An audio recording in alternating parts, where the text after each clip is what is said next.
তোমাদের আমি স্বাগতম জানাচ্ছি। দীর্ঘ সময় লেখাপড়ায় বঞ্চিত হওয়ার কারণে আমাদের বিদ্যালয় কর্তৃক বা পোষা অনলাইন ক্লাসের মাধ্যমে আমরা পাঠ পরিচালনা করে আসতেছি। আজকে আমার পাঠের একটা বিষয় নির্ধারণ রয়েছে। আমি এই পাঠটা তোমাদের সামনে উপস্থাপন করতে যাচ্ছি। তো আজকে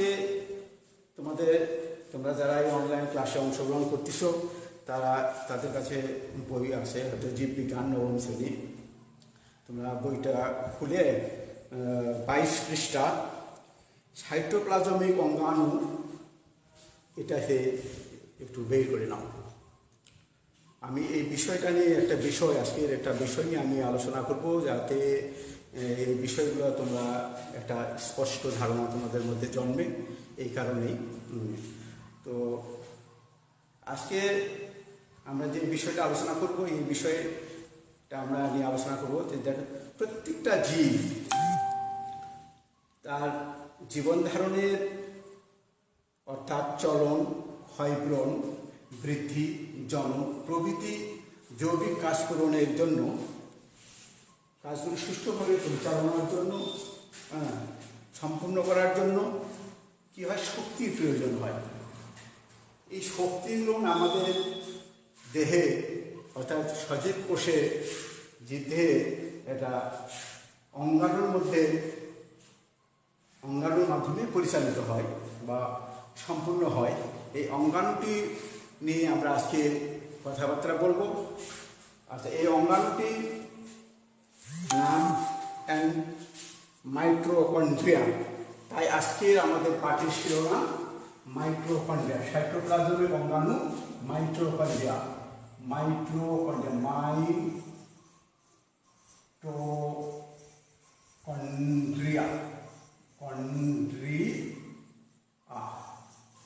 পাঠের শিরোনাম মাইটোকন্ড্রিয়া। এটা নিয়ে আমরা আলোচনা করব। তো তোমরা খাতা কলম নিয়ে আমার পাঠটা পর্যবেক্ষণ করো।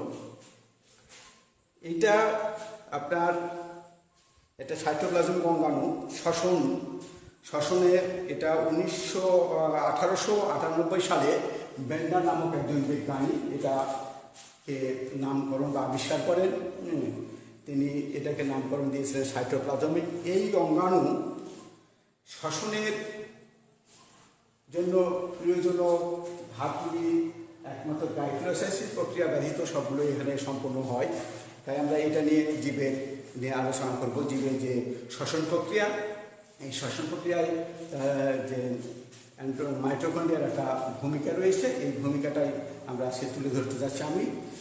তো শ্বসনে অংশগ্রহণকারী এই অঙ্গাণুটি 2 স্তরে বিশিষ্ট। তাহলে আমি আগে এটাকে একটু মুক্ত হস্তে দাবানোর ব্যবস্থা করি, তাহলে তোমরা আরও বেশি ভালো অনুমান করতে পারবা। তো আমি এটাকে একটু জাগাই নিই। এটা এইরকম একটা বিষয় যেটা আমি মুক্ত হস্তে জাগানোর জন্য একটা চেষ্টা করতেছি, যাতে তোমরা সহজেই এটাকে অনুমান করতে পারো।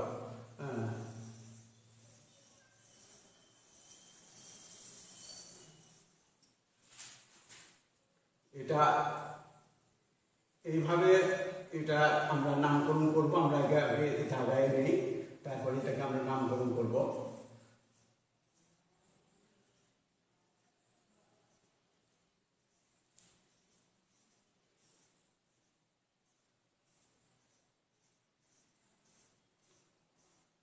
তোমরা নিজেরাও চেষ্টা করে এটাকে বাড়িতে বা এখনই তোমাদের হাতের কাছে খাতা থাকলে সেটাকে আমার সাথে সাথেই সেটাকে তোমরা জানানোর চেষ্টা করতে পারো। তাহলে দেখা যাবে যে আমরা অনেকেই তাড়াতাড়ি এই জিনিসগুলো সম্পর্কে একটা সুস্পষ্ট ধারণা নিতে পারবো। তো তোমাদের খাতা কলমগুলো নিয়ে তোমরা আমার সাথে সাথে এটাকে আঁকানোর চেষ্টা করো। তাহলে আমরা আমাদের বাড়ির কাজগুলো ফাঁকে এইগুলো আমাদের অতিরিক্ত আর সময় দিতে হবে না। আচ্ছা, এটা আমার 2 স্তর বিশিষ্ট। এটা বাইরের আরেকটা স্তর আমরা এইভাবে দিয়ে দিলাম।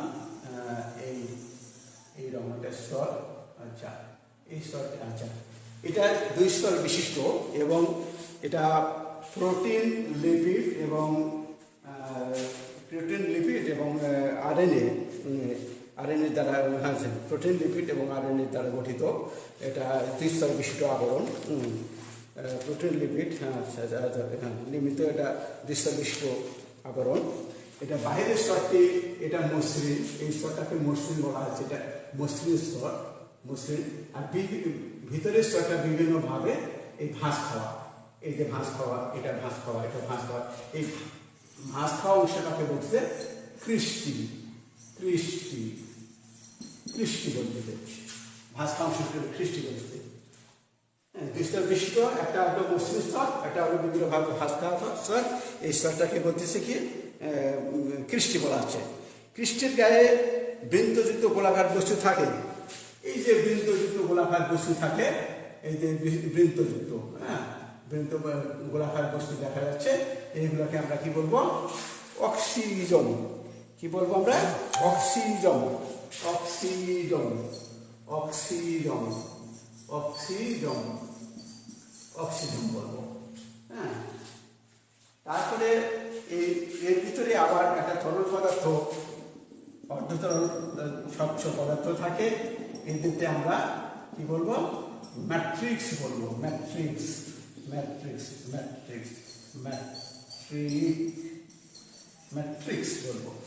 এদেরকে আমরা কি বলবো? ম্যাট্রিক্স বলবো। কোষের সাইটোপ্লাজমের এটা অঙ্গাণু, এটাকে আমরা ম্যাট্রিক্স বলবো। আচ্ছা,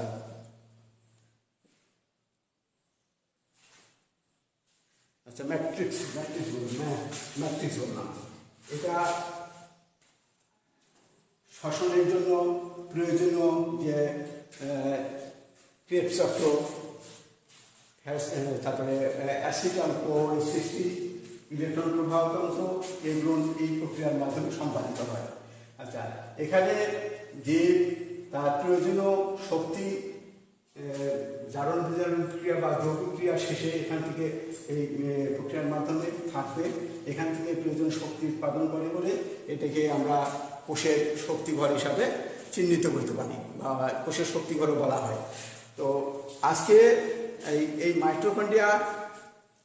মাইটোকন্ড্রিয়া যে আমাদের আলোচনা আসছে, এটা আমাদের এটা ছাড়া কোষ কিন্তু বাঁচতে পারে না, আর কোষ না বাঁচলেও প্রাণীও বাঁচবে না। তাই কোষের প্রত্যেকটা কোষের, সজীব কোষেই এই প্রক্রিয়াটা চলমান থাকে বা সক্রিয় থাকে, যার কারণে আমরা এখান থেকে শক্তি উৎপাদন করতে পারি। তবে এই অত্যন্ত গুরুত্বপূর্ণ ধাপ, এই ক্রেবস চক্রের বিক্রিয়াগুলি এই অঙ্গাণুর মাধ্যমেই সম্পূর্ণ হয়। ক্রেবস চক্রে অংশগ্রহণের সব উৎসেচক এতে উপস্থিত থাকায় এই বিক্রিয়াগুলি মাইটোকন্ড্রিয়ায় সম্পূর্ণ হয়। এই জন্য মাইটোকন্ড্রিয়াকে আমরা কোষের উৎপাদন কেন্দ্র বা পাওয়ার হাউসের সাথেও তুলনা করতে পারি। আচ্ছা, ঠিক আছে। আচ্ছা, আজকের এই আলোচনার ফাঁকে আমরা দেখব যে মাইটোকন্ড্রিয়া যে আমরা দ্বিস্তর বিশিষ্ট একটা আবরণ দেখলাম, তারপরে এটাকে আমরা বাইরের স্তরটিকে মসৃণ করলাম, ভিতরের স্তরটিকে বিভিন্ন ভাঁজ খাওয়া, এই ভাঁজ খাওয়া অংশকে কৃষ্টি বললাম। কৃষ্টির গায়ে যে সবদিকে বস্তু ছিল সেটাকে অক্সিজেন বললাম, অক্সিজেন। তারপরে এই যে তোমার এর মধ্যে যে অর্ধতল দানাদার বস্তু থাকে, এটাকে আমরা কী বললাম? ম্যাট্রিক্স বললাম। এটাতে এগুলো উৎপাদন ছাড়াও এখানে শ্বসন প্রক্রিয়া সম্পাদনের জন্য এই মাইটোকন্ড্রিয়াতে